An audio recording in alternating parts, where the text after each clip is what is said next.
Hello and welcome back to another video. My name is Miriam and I am part of the team here at Canada. If you have a Canadian parent or a grandparent, a recent change in Canadian law could create new opportunities not only just for you, but for your children, grandchildren, and future generations as well. Canada has recently expanded its citizenship-by-descent rules, allowing many people who were previously excluded to potentially qualify for Canadian citizenship. And while many people focus on the benefits such as obtaining a Canadian passport or having the ability to live and work in Canada, the bigger story may be the opportunities this creates for your family long into the future. In this video, I'm going to explain what changed, who may qualify, who may not qualify, and why so many Americans are now taking a second look at their Canadian family history. So let's discuss what changed. For many years, Canada's citizenship laws had something called first generation limit, which prevented Canadian citizens who were born outside of Canada from automatically passing down citizenship to their children who were also born outside of Canada. As a result, citizenship usually stopped after one generation born abroad. That meant that many grandchildren of Canadians found themselves excluded even though they had clear Canadian ancestry. However, now with the implementation of Bill C-3, those rules have now changed. And now many individuals who were previously excluded may find themselves qualifying for Canadian citizenship by descent. So who qualifies? You may be eligible for Canadian citizenship by descent if one of your parents was a Canadian, one of your grandparents was Canadian, you were born abroad to a Canadian citizen, you were previously excluded under the first generation limit, you lost citizenship under old Canadian laws, or if you now qualify under Canada's new Bill C-3 rules. I'm now going to go through a few common examples. The first example is if you were born in the United States and one of your parents was born in Canada, you may qualify. Another example is if your grandparent was born in Canada, but your parent was born in the United States. Under the new rules, you may now have a pathway that did not previously exist. Example number 3 is that if your family was previously affected by the first generation limit and citizenship stopped being passed down through generations born abroad. With the new legislation, this may change that outcome. Example number 4 is if your Canadian parent was also born abroad to Canadian grandparents. Depending on your specific circumstances, citizenship by descent eligibility may exist under the new rules. That being said, many people who previously assumed that they were not eligible for Canadian citizenship may very well find themselves qualifying after all. As with many things, every situation is different and not everyone may qualify for Canadian citizenship by descent. You may not be eligible if your Canadian relative was a step-parent as opposed to a biological or legally adoptive parent, if there is no biological or legally adoptive connection, if your parents lost Canadian citizenship before you were born, if critical documentation cannot be obtained, if certain older pre-1947 citizenship situations apply, or if your Canadian relative formally renounced their Canadian citizenship. Of course, every family history is unique, and that is why eligibility often depends on the specific facts of your case. Why future generations matter. This is the part where many people start looking at citizenship differently. Most people initially focus on what attaining Canadian citizenship can do for them today, but the bigger question may be what opportunities can it create for your family tomorrow? Imagine your children having the opportunity to live and work in Canada, or imagine your future generations having the flexibility to pursue educational, professional, or personal opportunities in another country of their choice. Citizenship is much more than just a passport. It's an opportunity that can potentially benefit future generations that come long after you. The same way many families spend years building financial assets for their children and grandchildren, citizenship can be viewed in that same exact light. It's an asset that creates future options and opportunities. That's one of the main reasons that many Americans are researching their ancestry today. They're not only thinking about what citizenship means for them right now, but they're thinking about what it could mean for their family years from now. Let's talk documents.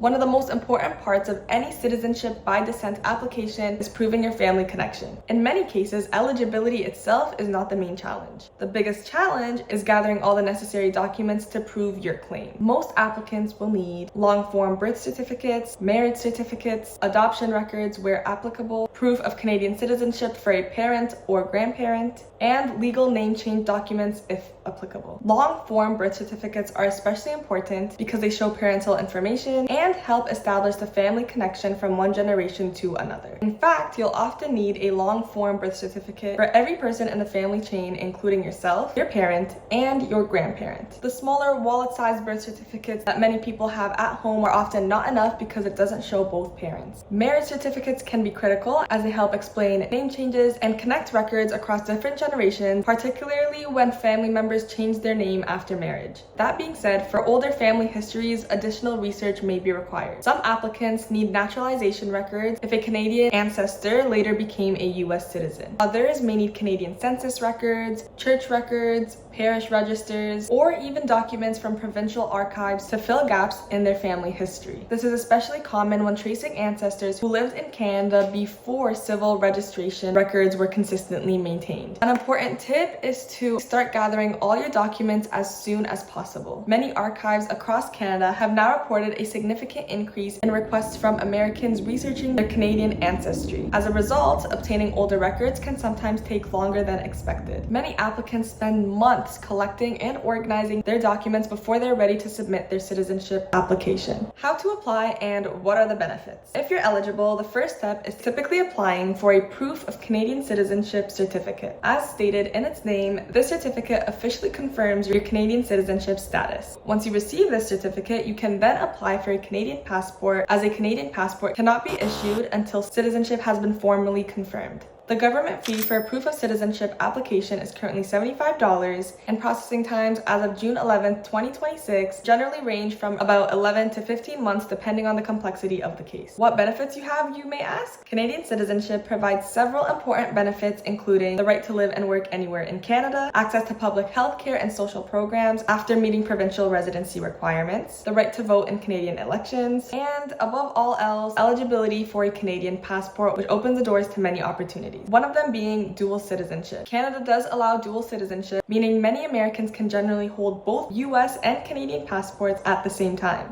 It is also worth mentioning that Canadian citizenship alone does not automatically create Canadian tax obligations if you do not live in Canada, as tax obligations are often based on residency rather than citizenship itself. The biggest takeaway from this entire video is that while the new Canadian citizenship by descent rules have opened the door for many Americans, every family situation is different. What may seem straightforward in the beginning can very quickly become complicated when tracing family history, locating records, and determining exactly how the new rules apply to you and your circumstances. Our clients are finding that the biggest challenge isn't necessarily identifying a Canadian parent or grandparent, but it's proving that connection with the proper required documentation and ensuring that everything is prepared correctly. Missing records, name changes, citizenship issues from previous generations, and even gaps in family history can all create complications. Yes, the recent changes have created opportunities that didn't exist for many families with Canadian roots. However, the key is understanding your specific situation and what steps are needed to move forward. And that's where we come in. If you're unsure about how the new rules apply to you and your family situation, you can contact us today at Canada for a free confidential assessment from our immigration lawyers with same business day response by filling out the form located on our website, which I have linked for you in the description box below, or you can contact us directly by giving us a call at 1-844-774-0700 or emailing us at help@canademe.com. Of course, as always, if you found this video helpful, please be sure to give it a thumbs up, leave a comment with any questions you may have, and subscribe to our channel for more updates on Canadian immigration news and other topics such as citizenship, criminality, spousal sponsorship, and the list goes on. Thank you so much for watching, and I'll see you in my next video.